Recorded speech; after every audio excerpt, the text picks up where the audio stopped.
It's been pretty much exactly 3 weeks since I have made that video where I say I'm going to reset my lazy writ stats and I'm gonna deliver you new data with the new drop chances.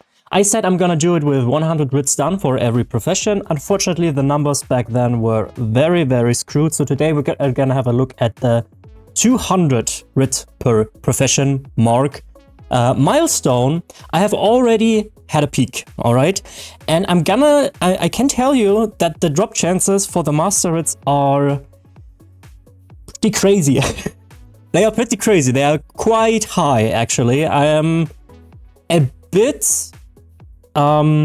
surprised by how high they are, but let's not talk around the corner any longer. Let's have a quick look at it, all right? I already had a look, as I told you, and here they are. Here they are.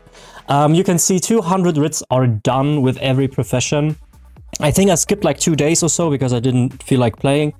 And as you can see, let's change the view first. This is what you get when you open it up first. But we're gonna change view right away, right? So let's have a look. Blacksmithing. Surveys are 15.5%. So wait, that's a thing that we have to talk about first. I talked about this and I said, surveys are 1 in 8. They are 1 in 8 and they are not affected by Master Writ drop chances or any sort of stuff that you can do to increase the Master Writ drop chances, and it doesn't have any effect on the surveys, right? So that's what I thought.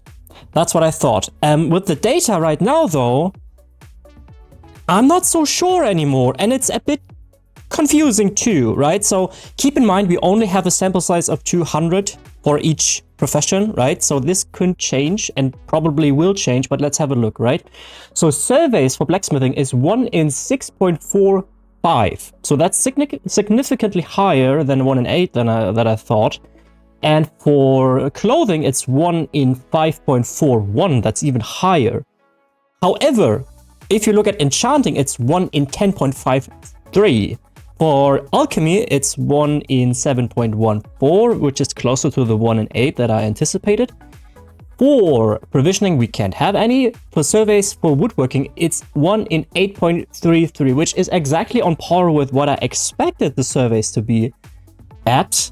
And for jewelry, we once again at 1 in 8.7, which is also on par with what I expected. So this is an issue. This is an issue, right? This is weird. Because you would think that if these surveys drop chances are not affected by anything, so if you have no traits researched, no recipes learned whatsoever, you would expect the same drop chance as someone like me who did like all this crap. But that's not what we are seeing right now. So that's not what we're seeing. So either this data is still not accurate because it's only 200, right? 200 is not that big of a sample size, especially with quote-unquote low drop chances. So that might change. There will be updates in the future, of course. Or there is something going in the background. And one theory I have is you can see blacksmithing and clothing have the highest drop chance of service, right? So we have 1 in 6.45 and 1 in 5.41. So you might wonder, why is that higher than, for instance, woodworking if I have traits researched on all of these 3 professions and I have all these motifs? So they should count towards all of these 4, essentially, professions, right? So here's my theory. My theory is if we go out of this again and have a look at trade body, which is kind of redundant nowadays for me, but anyway, it's great for this video. We will see that for blacksmithing and clothing, we have a lot more that we can research traits for, as opposed to woodworking, which has only 1, 2, 3, 4, 5, 6 traits. Whereas blacksmithing has 1, 2, 3, 4, 5, 6, 7, 8, 9, 10, 11, 12, 13, 14. So that might be an issue. The same is true for jewelry, because we only have... Wait, I counted wrong. I completely counted wrong. Wait, yes, it is still true. 1, 2, 3, 4, 5, 6, 7, 8, 9 trades that are possible upon 16, what did I say? 1, 2, 3, 4, 5, 6, 7, 8, 9, 10, 11, 12, 13, 14. Okay, so 9 trades across 14 pieces, and for woodworking we have also 9 trades, but only for 6 pieces. And the same is true for jewelry, where 1, 2, 3, 4, 5, 6, 7, 8, 9 for 2 pieces. Which would explain, if we have a look again, that the surveys for woodworking and for jewelry crafting are way lower.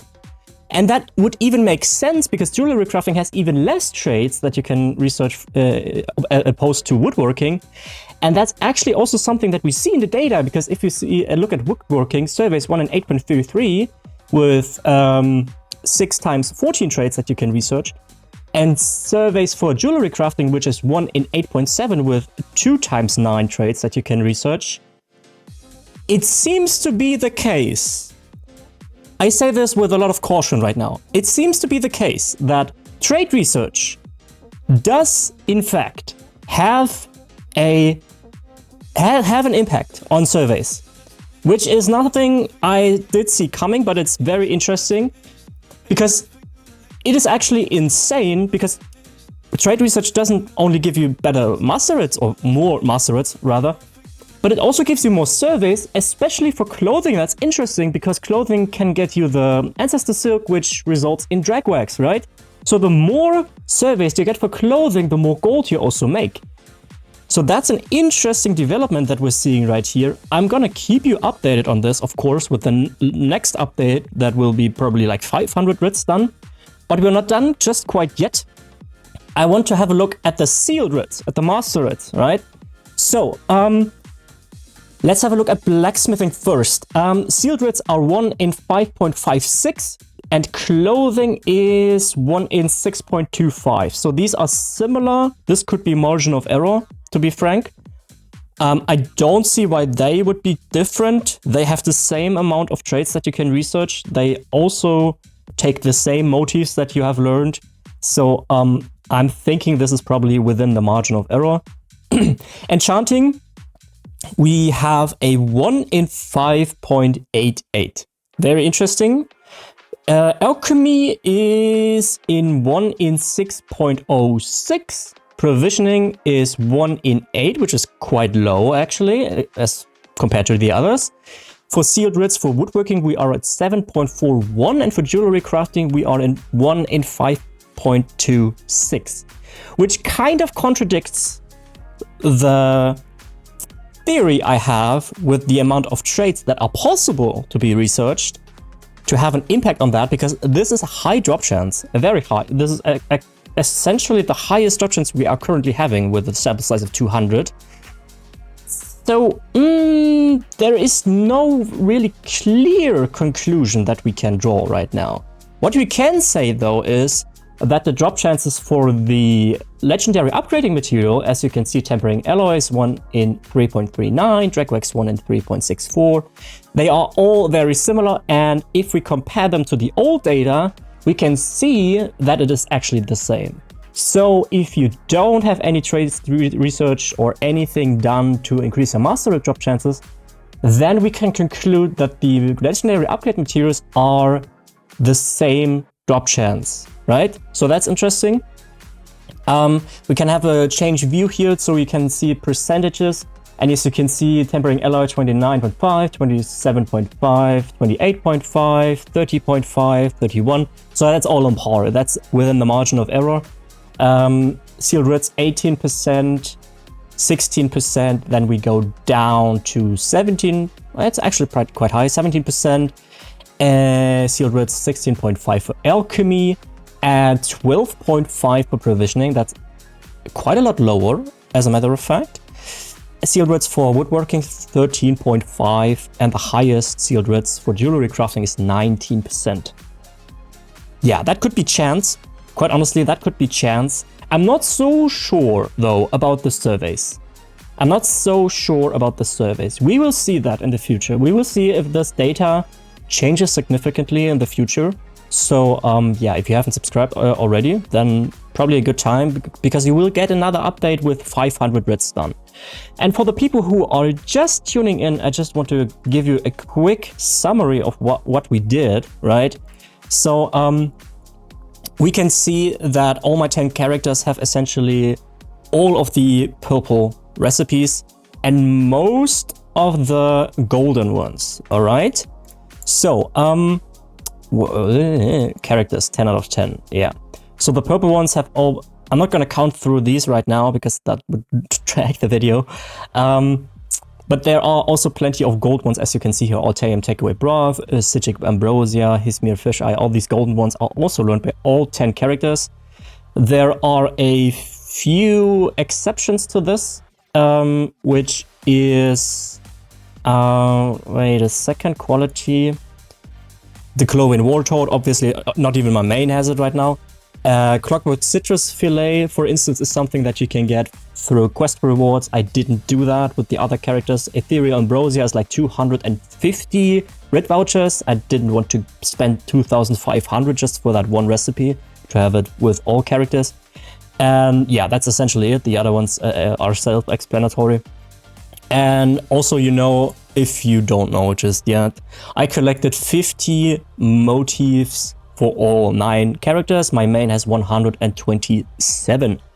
So yeah, that's quite a lot. As you can see here, 10 out of 10, it goes all the way down here. So there's a lot of motifs that I've been hunting and collecting to get the Master Writ Dropchances way up. And as we can see, it is worth it, as a matter of fact. I mean, okay, that's probably subjective. The grind to get to this point is insane. It took me like a year. So it takes a while to get here, and it's very pricey too. But now that I'm done, it was kind of worth it, I'd say. So yeah, I think we can conclude it for this update video right here. Please let me know in the comments what you think about this data. What do you think about the surveys? What do you think about the Master Writ Dropchances? What do you think about my theory that woodworking and jewelry crafting surveys have a lower drop chance because of the fewer traits that you can research? So maybe you have an idea about this. Maybe it's just the sample size is not big enough. Might be. We will see in the future. Other than that, if you want to catch a stream, link is in the description. Leave a comment, leave a like, and subscribe if you haven't already and you like ESO content. And with that, I leave you with, I hope you have a great day. I hope you have an awesome day. You take care of yourself, and I see you next time.